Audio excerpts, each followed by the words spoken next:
Os nacionalistas ribeirenses retomarán as súas asembleas abertas para recoller de primeira man as demandas e inquedanzas de todos os veciños do municipio.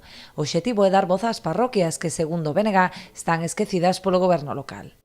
Titulamos estas xornadas Parroquias con voz, porque lle queremos devolver o protagonismo aos veciños e veciñas que viven no rural, porque entendemos que estes veciños e veciñas non están sendo escoitados como deberan por parte do goberno local.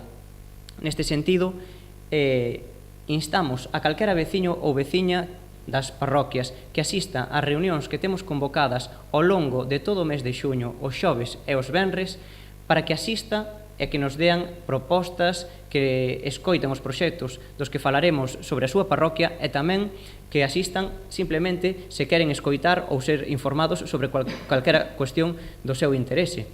Dende o BNG considera moi positivo artellar estas canles de participación cidadá para que os veciños poidan ver as súas demandas incluídas nos orzamentos municipais.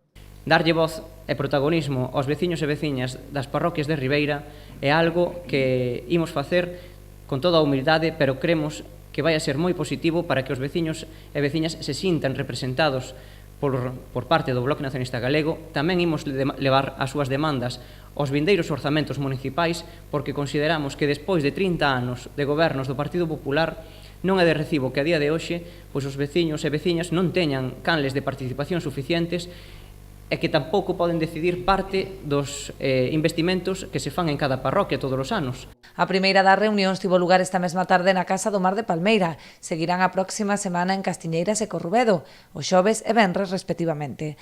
O 16 e o 17 de xullo tocará a quenda a Oleiros e Olveira, pechando o mes de xuño o día 30 en Artes. As de Carreira e Aguiño serán o 1 e 8 de xullo. Trátase de xuntanzas abertas ás que pode acudir calquera veciño a presentar as súas suxestións ou soamente a escoitar.